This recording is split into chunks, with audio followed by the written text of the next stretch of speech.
Sir private దోపిడీ అట్లా ఉంటే సార్ ఈ 16 ఏళ్లుగా ఈ చట్టాన్ని పట్టించుకోకపోగా ప్రైవేట్ కార్పొరేట్ విద్యా సంస్థలన్నీ సార్ ఇప్పుడు పరిపాలిస్తున్నటువంటి చాలా మంది నాయకులవే ఉన్నాయి సార్.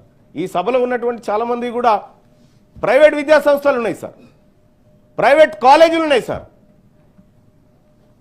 మరి ప్రైవేట్ వ్యవస్థ మన నాయకుల దగ్గర ఉన్న తర్వాత మనం ప్రభుత్వ విద్యను ఎట్లా బాగు చేసుకొస్తాం సార్? మనకి ఎట్లా ఇంటెన్షన్ ఉంటుంది సార్? ఇవాళ అనేకమైనటువంటి యూనివర్సిటీలు sir, Malla Reddy university, Anurag university, ఇగో మా అన్నది ఏవిఎన్, మా అన్నది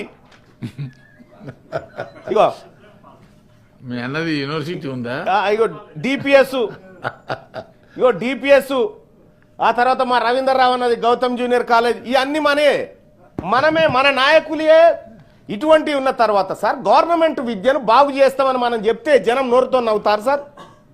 మనమే మోసం చేయబడితే మనమే ఆ విద్య గురించి ఇప్పుడు ఎట్లా అంటే సార్ గుండెలు బాదుకుంటున్నాం సార్ ఇలా విద్య గురించి. కానీ ఒక మాట గుర్తుపెట్టుకోవాలి సార్, ప్రభుత్వ విద్య లేకపోతే మనం అంతా ఏడ చదివినాం సార్? సర్కార్ బళ్ళలో చదవలేదు సార్ మనమంతా.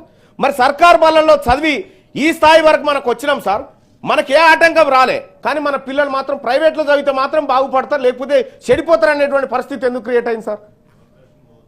సార్ ప్రభుత్వ విద్య నాశనం అయితేనే ఇప్పుడు మనందరి వ్యాపారాలు నడుస్తాయి కాబట్టి ఆ రంగాన్ని వదిలేసినామేమో అని నేను అనుకుంటున్నాను సార్. సార్ మా అన్నలు బాధపడితే పడని, మరి ఏం చేస్తాం? పేదవాళ్ళ గురించి వాళ్ళు కూడా ఆవేదన వ్యక్తం చేస్తున్నారు. వాళ్ళకి అవకాశం లేకపోతే వాళ్ళు ఎందుకు పెడుతుండే?